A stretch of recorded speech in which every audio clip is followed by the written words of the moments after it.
Célia et Julien, je vous trouve ici avec le maillot d'Emmanuel Macron, donc vous êtes un petit peu dans l'organisation. Pourquoi est-ce que vous avez décidé de soutenir le mouvement En Marche? C'était vraiment un homme politique dans lequel je me retrouvais, des valeurs travail, des valeurs universelles. Et c'est assez rare de pouvoir trouver ça en politique de nos jours. La jeunesse, il prône voilà, des valeurs qui nous correspondent et puis il touche un peu à toutes les catégories. L'écologie, voilà, c'est un mouvement dans lequel je me reconnais. Vous m'avez dit que vous étiez à l'Université catholique de Lyon, en droit. Alors qu'est-ce que vous attendez justement dans ce programme, sur ce terrain des valeurs, et puis sur ce terrain, je ne sais pas, de la légalité, du droit, de la justice peut-être?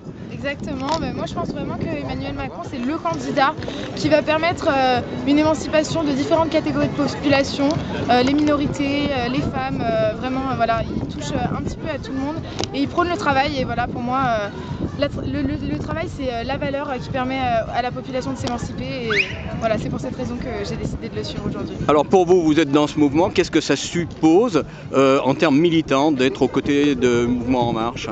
Et alors moi je suis très agréablement surpris par ce mouvement puisque c'est un mouvement en fait pour et par les Français eux-mêmes puisque c'est en fait les Français au travers des comités qui font des réunions de travail toutes les semaines sur différentes thématiques. Après ces thématiques sont remontées au niveau national et c'est avec ça qu'un programme est élaboré, donc c'est vraiment une mouvance pour et par les Français. D'ailleurs, Emmanuel Macron a annoncé que la moitié des parlementaires qui seront désignés candidats donc, dans les circonscriptions françaises seront pour moitié donc, issus de la société civile. Donc c'est un mouvement qui est en train de devenir un parti politique en fait?